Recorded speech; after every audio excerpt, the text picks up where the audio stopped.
प्रधानमंत्री नरेंद्र मोदी ने video conferencing के जरिए नीति आयोग की संचालन परिषद की 6वीं बैठक की अध्यक्षता की। बेल्जियम और बेलारूस की जोड़ी आरेना सबालेंका और एलिस मर्टन्स ने ऑस्ट्रेलियन ओपन 2021 का महिला युगल फाइनल जीता है। भारत की अंकिता रैना ने अपनी रूसी जोड़ीदार कैमिला रखिमोवा के साथ मिलकर Phillip Island trophy tennis tournament में महिला युगल का खिताब जीता है, जो उनका पहला WTA खिताब है।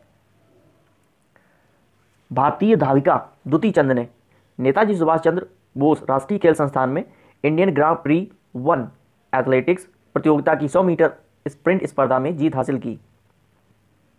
अमेरिकी अंतरिक्ष एजेंसी नासा ने अपने परसिवियरेंस रोवर को सफलतापूर्वक जेजोरो क्रेटर पर लैंड करवाया है। द आर्बर डे फाउंडेशन और संयुक्त राष्ट्र के खाद्य एवं कृषि संगठन FAO द्वारा हैदराबाद को 2020 tree city of the world के रूप में मान्यता दी गई है। जरूरतमंदों की मदद करने और स्वच्छता सर्वेक्षण में अपनी रैंकिंग सुधारने के लिए दक्षिण दिल्ली नगर निगम ने जूता बैंक खोला है और दावा किया है कि यह दिल्ली में इस तरह की पहली पहल है। विदेश सचिव हर्षवर्धन श्रृंगला ने रूस में स्थित भारतीय दूतावास के डिजिटल एवं ऑनलाइन पुस्तकालय का उद्घाटन किया। जम्मू कश्मीर में सरकारी भुगतान के लिए औपचारिक रूप से भारतीय रिजर्व बैंक की ई-कुबेर भुगतान प्रणाली शुरू की गई है। अगरतला, बेंगलुरु, तिरुवनंतपुरम, वडोदरा और उज्जैन सहित 25 शहरों को बच्चों, देखभाल करने वालों और परिवारों के जीवन की गुणवत्ता में सुधार के लिए सरकार की नर्चरिंग नेबरहुड चैलेंज के लिए चुना गया है। सऊदी अरब ने महिलाओं के लिए सशस्त्र बल में शामिल होने के दरवाजे खोले हैं। सऊदी अरब की महिलाओं को सैनिक, लांस कारपोरल, सार्जेंट और स्टाफ सार्जेंट के रूप में नियुक्त किया जा सकता है। इस कदम का उद्देश्य देश में महिलाओं के अधिकारों को बढ़ाना है। सशस्त्र बलों में महिलाओं को अनुमति देने की योजना पहली बार वर्ष 2019 में घोषित की गई थी। रक्षा अनुसंधान और विकास संगठन DRDO ने vertical launch short range surface to air missile VLSRMAM के 2 सफल लॉन्च किए हैं। DRDO द्वारा भारतीय नौसेना के लिए स्वदेशी रूप से डिजाइन और विकसित किया गया VLSRSAM समुद्र स्कीमिंग लक्ष्यों सहित नजदीकी सीमाओं पर विभिन्न हवाई खतरों को बेअसर करने में सक्षम है। चीन ने कहा है वह इस वर्ष की ब्रिक्स बैठक में भारत का समर्थन करता है। यह तीसरी बार होगा जब भारत 2012 और 2016 के बाद ब्रिक्स शिखर सम्मेलन की मेजबानी करेगा। 2021 में ब्रिक्स अपनी 15वीं वर्षगांठ मना रहा है, लेकिन यह 13वां ब्रिक्स शिखर सम्मेलन होगा जिसकी अध्यक्षता भारत कर रहा है। भारत की अध्यक्षता के लिए विषय BRICS at 15 intra BRICS cooperation for continuity, consolidation and consensus है। ब्रिक्स 2020 का शिखर सम्मेलन रूसी अध्यक्षता में आयोजित किया गया था। स्वास्थ्य मंत्री डॉक्टर हर्षवर्धन ने कहा है कि भारत गैर शराबी फैटी लीवर रोग के लिए कार्रवाई की आवश्यकता की पहचान करने वाला दुनिया का पहला देश बन गया है। उन्होंने कैंसर, मधुमेह, हृदय रोगों और स्ट्रोक के रोकथाम और नियंत्रण के लिए राष्ट्रीय कार्यक्रम के साथ गैर अल्कोहल फैटी लीवर रोग के एकीकरण के लिए परिचालन दिशा निर्देशों का शुभारंभ किया।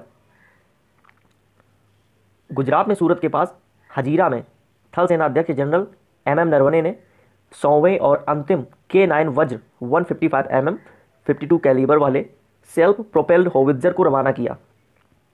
स्वदेशी रूप से निर्मित K9 वज्र को लार्सन एंड ट्यूब्रो LNT द्वारा विकसित किया गया है।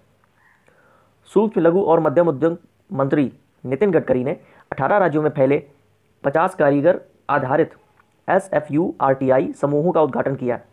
इन समूहों में मलमल, खादी, हस्तकला, हथकरघा, लकड़ी, शिल्प, चमड़ा, मिट्टी के बर्तन, कालीन बुनाई, बांस, कृषि प्रसंस्करण, चाय और अन्य के पारंपरिक क्षेत्रों में 42,000 से अधिक कारीगरों का समर्थन किया गया है। इन समूहों का उद्घाटन आंध्र प्रदेश, अरुणाचल प्रदेश, असम, छत्तीसगढ़, गुजरात, हरियाणा, झारखंड, कर्नाटक, केरल, मध्य प्रदेश, महाराष्ट्र, मणिपुर, नागालैंड, ओडिशा, राजस्थान, तमिलनाडु, उत्तर प्रदेश और पश्चिम बंगाल में किया गया है।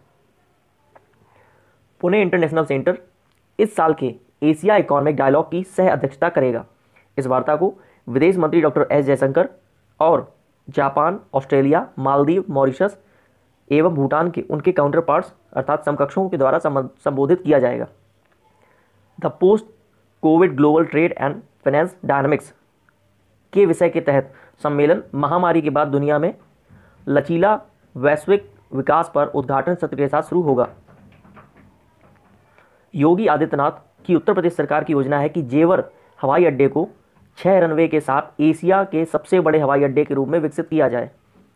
उत्तर प्रदेश राज्य सरकार ने 2021-22 के लिए बजट में जेवर हवाई अड्डे के लिए 2000 करोड़ रुपए निर्धारित किए हैं।